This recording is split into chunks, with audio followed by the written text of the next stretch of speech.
What's up, everyone? Today we're going to be working on the Plymouth Satellite. Someone asked me to, document pulling the fuel tank off. So I'm going to definitely be doing that. It's very, very simple. We're going to just, one of the big things, we got to pop this trunk lid up. And there's a single bolt right here that we're going to have to pop off. That will allow us to just take the strap. We have a little bit of this piece right here we can also undo, so we can take the strap completely out of the way, so we're not going to get hung up on it. Now, I did grab the air compressor because I found that this still has the original air suspension in it. So let's go ahead and set you guys down and see if this thing lifts up at all.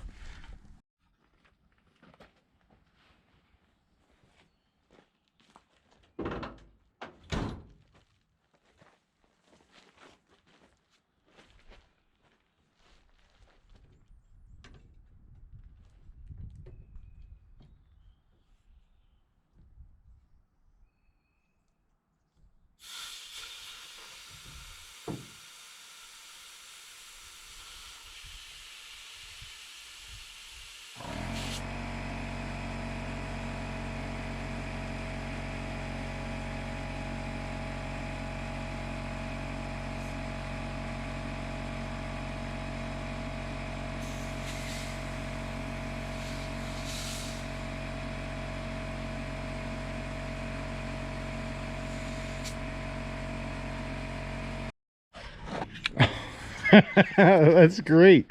I did not expect them to actually work. That's wonderful. Now we go underneath here. You can actually see the lines dangling. So when we put this all back together, we'll make sure we hide those. We're going to be replacing the fuel lines and the brake lines. So when we do that, we'll just make sure that this gets tucked away nice, so it's not just dangling there. But yeah, I didn't expect that to work. That's great. Now whether they hold air, that's a different story. But we're looking at what looks like a little bit of corrosion on the back side of the fuel tank right here, but the rest of it is pretty solid. Sounds great. I think we might have dodged a bullet with the actual fuel tank. Let's not get too ahead of ourselves. We still need to look at the top side of it, but for it sitting on the ground, very, very good shape. The frame rails look great from the bottom on both sides. The mounting points for the leaf springs look great. Our rear end is really looking pretty good. I'm still curious to know what that 12-2 wire going through the car is. We'll have to delete that. It's definitely not a factory option. But yeah, I'm very pleased. Very, very pleased. So yeah, anyways, let's go ahead and drop this thing. Once again, we have the single bolt that's right through the actual strap right here, and then you have the strap little bracket right here, or sorry, the bolt through the bracket, and we're gonna try to take the strap off without totally destroying it. That way we're not gonna get hung up on that. Now, I don't think there's any real fuel in it, which either A is a good thing or B is a bad thing. So because when I was tapping on it, sounded completely hollow. Whether it's turned all to varnish or if it's all evaporated out. And if it evaporated out, how did it get out? So hopefully we don't need to buy a new fuel tank. I don't know how much they are, but I know we got our budget to think about. The abyss. All right, let's go ahead and drop this fuel tank.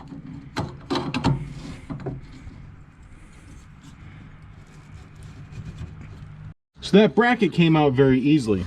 As you can see, it bolts through the back of the trunk into the actual bracket, and then it just has that strap to hold it on there. So just pry the strap out of the way. You're probably not going to reuse it anyways. You're probably going to use a new strap.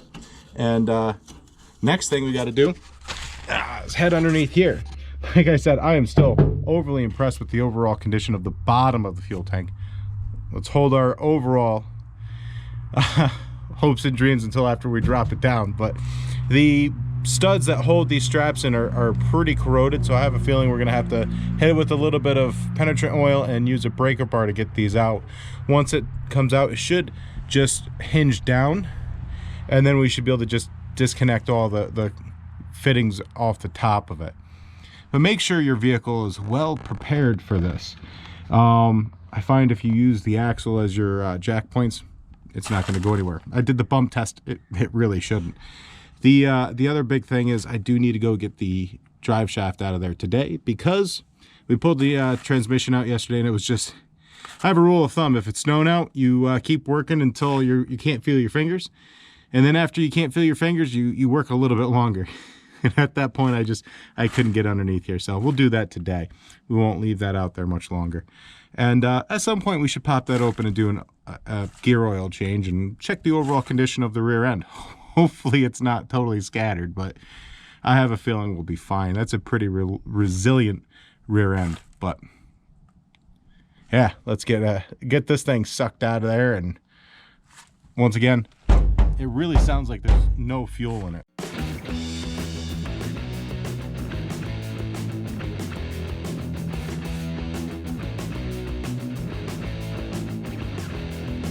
Well, these are coming out very easy, and just a little bit of knuckling, and I was trying to use my breaker bar on it, but I couldn't get the thicker wall of the impact bits that I have there, the deep well for this. But while I was back here, I noticed something that's very concerning and potentially dangerous. And these are very thick walled, so I don't know. I really don't think these are OEM, and they were cut by a pipe cutter. You have that inner burr that you would normally clear out. So this right here, I really can't imagine that this pipe is original to the car. I mean, it very well could be, but I really doubt it.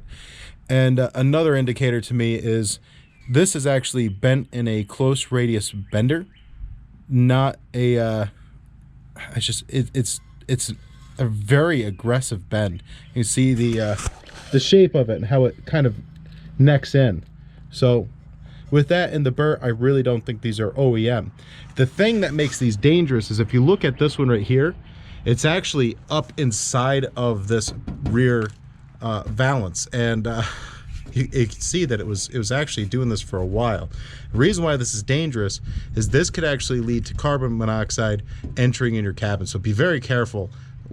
Pay attention to this type of stuff. This is very hazardous. It's very common around here in old Z cars, because the body lines, the rear would actually rot out and the exhaust will get sucked inside. So just pay attention to that. Anyways, I'll get back to this now.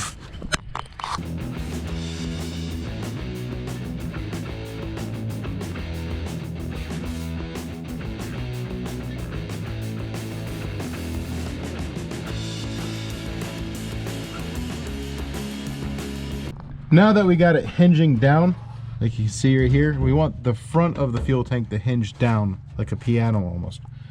I don't know why I say like a piano. It doesn't make any sense. We want it to hinge down. I don't know if pianos hinge or something, but so we have a sensor we need to pull out right here.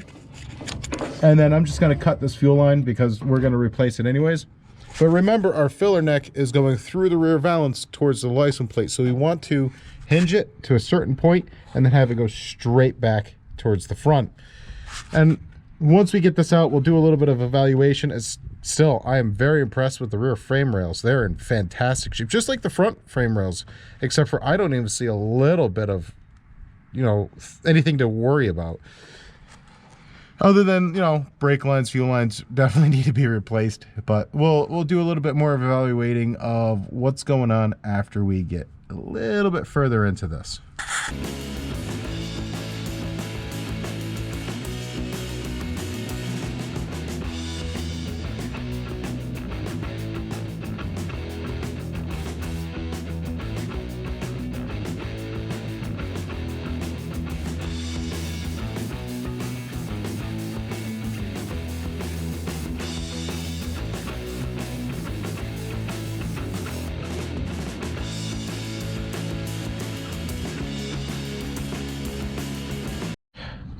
This thing looks great, guys.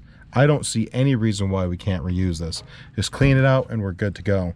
These hose clamps right here, these compression ones, are very similar to what like Hilti uses nowadays in construction, especially with PEX. Not a big fan of these. I'm not a plumber, and boy, these things make me very glad that I'm not. Sure, someone's down there saying there's a special tool to just pop these off. Well, I didn't have them, so I just put a carbide bit on my Dremel and just cut them. So I wanted to try saving these hoses because they look like they're in very good shape. There's no dry rot to them. You just might work out just fine. I'm gonna investigate them another day, but look at the bottom of this. It's really, really not that bad at all. There's a couple little spots on the driver's side frame rail that I'll have to, you know, investigate. There's a spot right there, right around where that hole is. It's probably fine, but yeah, I'm very happy to see the top of this fuel tank is in very, very, very good shape. So that's how you go ahead and drop one of these. That right there was cracked, and so I just figured we'd just cut it, save ourselves a little bit of headache. And yeah, that's that. The exhaust tip on this side, you can see how it clears the valence, or this one doesn't. So, you know, keep an eye out for that type of stuff. And I was really disappointed. This didn't just turn out like I was expecting. I was expecting to be able to just turn it, but nope, no luck. Not a big deal. We'll drag this fuel tank inside, and I'll go ahead and start, you know, I'll do a video of restoring this fuel tank. Not that it needs really much, just clean up, pour 15 it, and put it back into service. As far as the floor pan, there's a little bit on this side right here that needs to be repaired, but I'm really not too overly worried about these. Like, we'll just, you know, cut a little section out, put patches in. I don't feel like replacing the whole thing is the way to go in this situation. I'm sure someone will say it's easier just to replace the whole thing, but I can get just sheet steel, and I don't know. I'll investigate the overall cost, but I don't think we're gonna go that route. Anyways, guys, next thing I need to do is just pull that drive shaft out of here, and I think I'm done for today, as I have a few other things I need to do around the house, including starting to get to work on that garage. But yep, that's all I have for you guys today. I really hope you enjoyed the pulling the fuel tank out. I'm very excited to see that the actually, to me, they look like they're aftermarket. If you guys can tell me, are those original or are those aftermarket? But yeah, they still work. I was not expecting that. The actual structure back here looks fantastic. Matter of fact, let's kind of take a little peek at the leaf spring spot up here, because there is a little bit of rot right there, which makes me a little worried. But nah, she's good. She's very solid. What about the other side? The frame rail looks fantastic.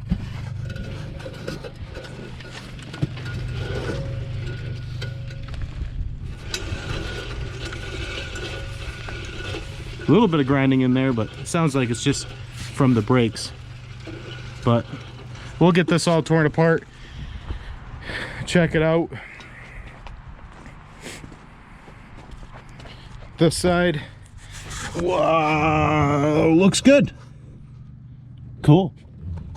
So we'll probably have to cut the exhaust out of it, because it does go up over the actual rear tub here, so no big deal. I want to go out the sides. We'll see what kind of options we have for that. And make this thing a screamer. Oh. All right, guys, I'm gonna get to work cleaning the garage up. I really hope you guys enjoyed, and until the next time, keep your shiny side up and take care.